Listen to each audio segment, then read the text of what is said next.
جادو کا توڑ کیسے کریں؟ اگر کسی کو شک ہو کہ اس پر جادو کرایا گیا ہے تو اس کے لیے کیا کرنا چاہیے؟ نیز کیا جادو کا پتہ لگایا جا سکتا ہے اور اس کا توڑ کیسے ممکن ہے؟ یہ بھی نام نہیں لکھا یار بھائی. کسی کو شک ہے نا اس پہ جادو کرایا گیا، تو آج کل ہر آدمی کو یہ اپنے بارے میں یہ شک ہے کہ فلاں نے مجھ پہ جادو کرایا ہے. ایک نظر کے بارے میں ہر آدمی کو شبہ ہے کہ مجھ پہ نظر لگی ہے. یعنی ان کا خیال ہوتا ہے میں اتنا حسین ہوں، اتنا خوبصورت انسان ہوں اور میں اتنا صحت مند ہوں کہ میں اگر بیمار ہوا ہوں تو یقیناً مجھ پہ نظر لگی ہوگی. ایک نظر کے بارے میں لوگ نظر لگتی ہے، مانتا ہوں جادو بھی ہوتا ہے، لیکن اتنا نہیں ہوتا جتنا آج کل لوگوں کو ہو رہا ہے. تو اس لیے ان وہموں میں نہ پڑیں، اچھا ہے. اور اگر واقعی کسی پہ جادو ہوا ہو تو سورہ فلق، سورہ ناس، آیت الکرسی وغیرہ پڑھ کے دم کیا کریں، یا اپنے کسی قریبی کوئی دیندار ہو، عالم ہو، ان سے کہیں کہ وہ آیت الکرسی پڑھ کے پانی کی چھینٹیں ماریں. اس کے علاوہ میں سمجھتا ہوں کہ کچھ نہ کیا جائے اور صبر کیا جائے. تو کیونکہ ان چکروں میں جب آپ پڑیں گے نا علاج کے، اور پھر جو پیروں سے واسطہ پڑے گا آپ کا، تو آپ کی نسلیں برباد ہونے کا خطرہ ہے، اور وہ بہت الٹی الٹی پٹیاں پڑھاتے رہیں گے آپ کو، اور آپ مصیبتوں میں گرفتار ہوتے ہی رہیں گے، اور پھر ہر چیز آپ کو جادو اور یہی لگنا شروع ہو جائے گی. تو اس لیے تمام دوائیں بچوں کی پہنچ سے دور. انسان کے سارے خواب چکنا چور ہو جاتے ہیں.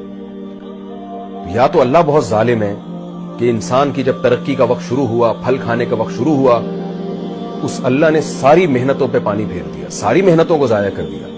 یا تو معاذ اللہ اللہ ظالم ہے، یا ہمیں اللہ کو سمجھنے میں غلطی ہو رہی ہے.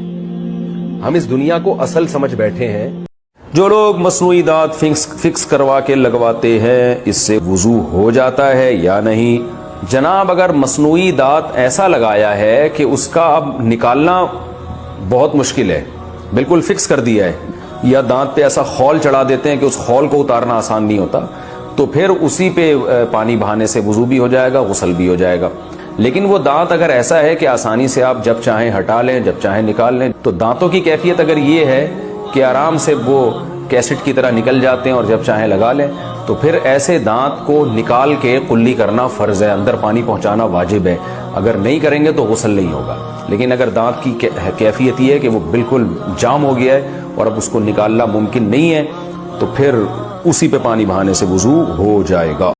کبوتر کھانا کیا حلال ہے؟ کیا کبوتر کو کھانا جائز ہے یا نہیں؟ محمد سلطان ڈیرہ اسماعیل خان سے. جی ہاں جناب، کبوتر تو بڑا نفیس جانور ہے، بڑا پیارا جانور ہے، حلال جانور ہے، صاف ستھری غذائیں کھاتا ہے، چونچ سے کھاتا ہے، پنجوں سے شکار بھی نہیں کرتا. ساری حلال جانوروں کی علامتیں کبوتر میں پائی جاتی ہیں، بالکل جائز ہے.